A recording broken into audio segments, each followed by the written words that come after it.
Hello po sa inyong lahat mga ka-crypto. Ako po si Pinoy Crypto Trader at sa video na ito ay atin pong pag-uusapan ang tungkol dito kay XRP, kung saan ang sabi po rito ay Ripple lacks 800 million XRP tokens after releasing only 600 million XRP. Kaya yan, sabi po rito ay ang Ripple ay muli daw po nilang linak ang 800 million XRP tokens sa kanilang escrow wallet.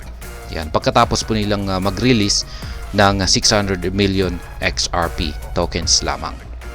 Yan, alamin po natin ang dahilan kung bakit po ito ay kanilang ginawa. Yan, bago po tayo magpatuloy ay nais ko lamang po munang bigyang linaw ang aking disclaimer kung saan ang nilalaman po ng video na ito ay hindi po ito isang financial advice. For education and information purposes lamang po ang layunin nito. Maliban po dito ay nais ko na rin pong magbigay babala na wala pong kahit anumang group chat ang Pinoy Crypto Trader. Ayan, ang sabi po rito ay to boost investor confidence in XRP, Ripple lock 800 million XRP in escrow, coinciding with the days after its chairman Chris Larsen personal account suffered a hack. Kaya yan, itong mga nakalipas na araw ay laman po ng balita.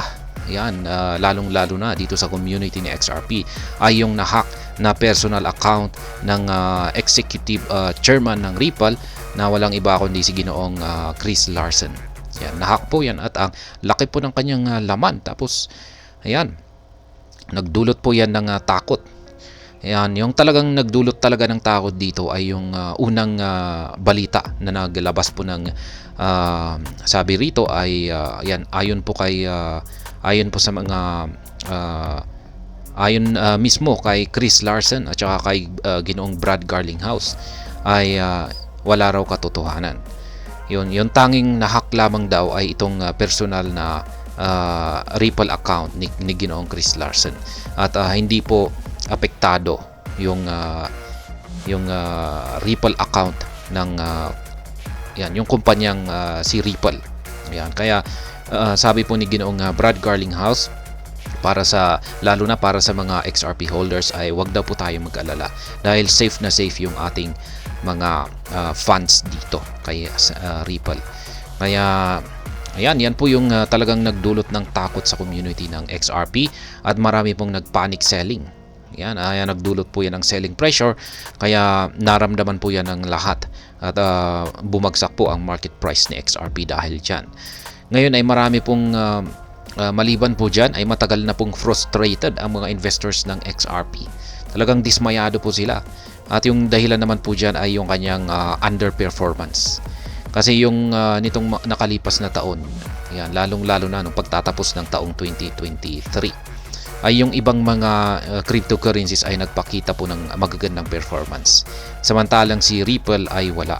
Kaya maraming dismayado sapagkat siya po ay underperforming. Yan, tapos sinundan pa yan ng personal hacking ni Ginoong Chris Larsen. Kaya yan, marami na po talagang hindi na nakapagpigil sa kanilang emosyon at yan, sila na po ay nagbintahan, nagpa-panic selling na po sila. Ngayon, ang ginawa po ng Ripple, yan, para at least mabigyan man lang ng confidence, yan, or pagtitiwala ang mga investor dito kay XRP, ay ang ginawa po ng Ripple ay muli sila po ay nag-lock muli ng 800 million XRP sa kanilang escrow account. Ayan. Leading crypto payments company Ripple has locked a substantial amount of XRP in its escrow accounts. 800 XRP lock and escrow.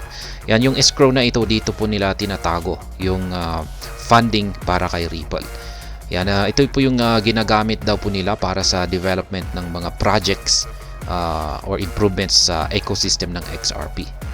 Yan, dito po sila kumukuha para sa mga pagpopondo sa kanilang mga dinidevelop na mga projects.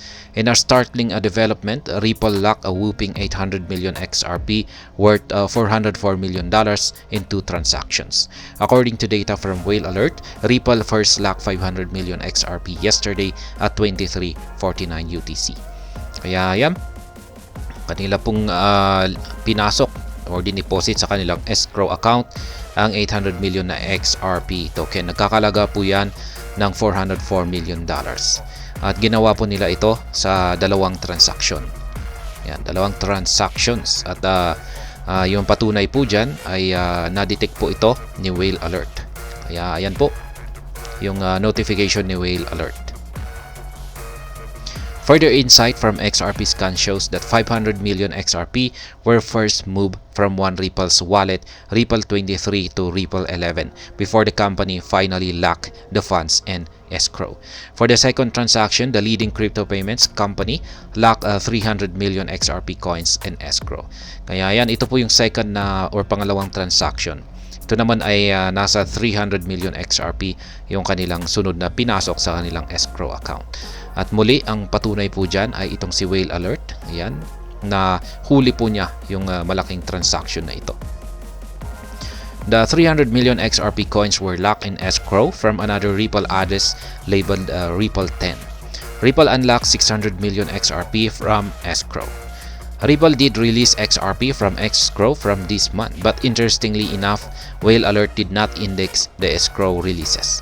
According to the Crypto Basic search, Ripple unlocked 600 million XRP from its escrow account, unlike previous months when Ripple unlocked 1 billion XRP on the first day of the month. The Crypto Basic spotted the release of only 600 million XRP on February 1. Kaya yan, yung escrow po kasi na ito, escrow account ng Ripple, ay naglalabas po ito ng 1 billion na amount ng XRP token kada buwan. Ngayon, ang ginawa po ng Ripple ay 600 na lamang po yung kanilang in-unlock rito. Yan, para naman yan nga, yung sinabi po kanina na mabigyan ng investor confidence ang mga XRP holders or investors. According to BitTump, the 600 million XRP were unlocked in two tranches. 100 million worth $50.5 million and 500 million XRP worth $252.5 million respectively. Yan po. Yan po ay mula sa datos ni BitTump. Potential reasons behind the action. Yan, ano nga ba ang dahilan kung bakit ginagawa ito ng Ripple? Pero yan nga, sabi nga kanina ay para i-boost daw yung confidence ng mga investors. Dahil yan nga, marami ng dismayado. Yan, the development surprised many investors given that Ripple did not first unlock the routine 1 billion XRP coins before relocking the substantial amount of XRP in escrow. For context, Ripple usually unlocks 1 billion XRP from its accounts on the first day of every month. Shortly after the unlock, Ripple usually relocks 80% of the total sum, 800 million XRP in escrow, while the remaining 20%, 200 million XRP is moved to the company's spending address, Ripple One, to cater to its monthly expenses. Kaya yan po yung madalas na ginagawa ng Ripple. Yan, sabi ko nga kanina ay kada buwan ay naglalabas po ang kanilang escrow account ng 1 billion na XRP. Ngayon ay ito po yung gagamitin sana nila na yan, yung buong 1 billion na ito. Ay syempre ibebenta nila yan sa market. Yan, ganyan po kalaki, ibebenta nila yan sa market. At saka yung fund na makukuha nila dito ay ito po yung gagastusin po nila sa lahat po ng mga pangangailangan ng pagdi-develop mga developments dito sa ecosystem ng XRP or Ripple. Ngayon, pero kung paggagawin po kasi nila ito, yan, yung 1 billion XRP na yan, ibabagsak po nila yan sa XRP. Ay syempre, makaka-apekto po yan sa market price ng XRP. Magdudulot talaga ito ng selling pressure. Kaya hindi iniiwasan po ng Ripple na gawin yan. Kaya ang madalas po nilang ginagawa ay muli po nilang inire-relock yung 80% ng 1 billion na XRP. At yung 80% po na yan ay nasa mga 800 million na XRP token. Kaya muli po nilang binabalik yung 800 million na yan. Dinideposit po ulit nila sa escrow. Ngayon yung natitirang 200 or 20%, 200 million na XRP, ay yan po yung kanilang dinadump sa market. Yan, para punan yung mga pangangailangan ni Ripple. Yan, sa kanilang mga monthly expenses. Mapupunta po yan sa mga developers, yan, at saka kung ano-ano pa dyan na para sa ikabubuti ng ecosystem ni XRP. Ripple opting to lock 800 million XRP in escrow after releasing only 600 million XRP indicates that the crypto payments firm is committed to bolstering investors' confidence in the coin. Kaya yan na nga yung dahilan na rin kanina na para bigyan ng investors confidence. Yan ang community ng XRP. Yan, para mas magkaroon sila ng pagtitiwala sa kanilang pag-hold dito kay XRP. Kaya yan po yung dahilan kung bakit nila muling binabalik yung 800 million na XRP sa escrow. Kaya yan, at naglalabas lamang po sila ngayon ng 600 million XRP. Yan, pero yan, 600 million XRP. Ripple chairman suffers security breach. Yan, ito po yung na-content natin sa nakalipas na araw. Yun, sa mga hindi pa nakakaalam ay yan nga. Ito talaga yung nagdulot ng takot ngayon sa mga investor ng XRP. Kasi marami pong nagsasabi na maging yung account daw ng Ripple company ay apektado sa security breach na ito.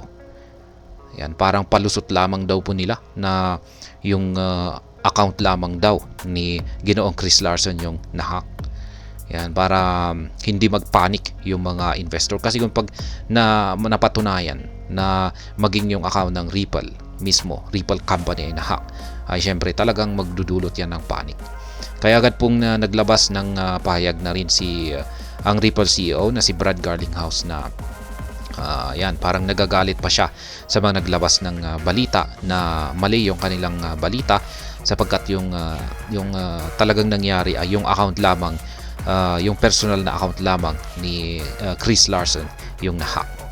Many suggest that another factor that could have influenced this decision is the recent security breach on Ripple chairman Chris Larsen's personal account. However, this remains speculative as there have been no official confirmations. Kaya yan daw po ang posibleng isang dahilan na rin. Ayan, sa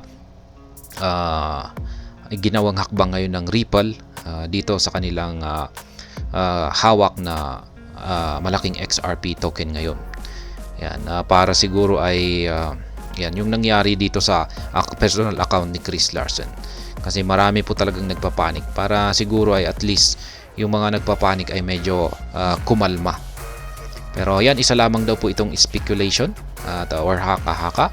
At wala pang official confirmation kung isa nga ba ito sa mga dahilan kung bakit ito ay isinagawa ng Ripple. Earlier this week, famous crypto on-chain sleuth Zach XBT reported that hackers gained unauthorized access to Ripple's wallet. He said the attackers transferred 213 million XRP or $112.5 million from the address to multiple exchanges including Binance. Kaya yan po siya. Si Zach XBT, siya po yung kauna-unahan na naglabas po ng report dito sa hacking incident sa isang Ripple wallet na ito na personal account daw ni Ginoong Chris Larsen. The development sparked panic among investors who feared that a substantial amount of XRP could be dumped in the market. Reacting, Larsen noted that the hack did not involve Ripple's wallet but his personal account.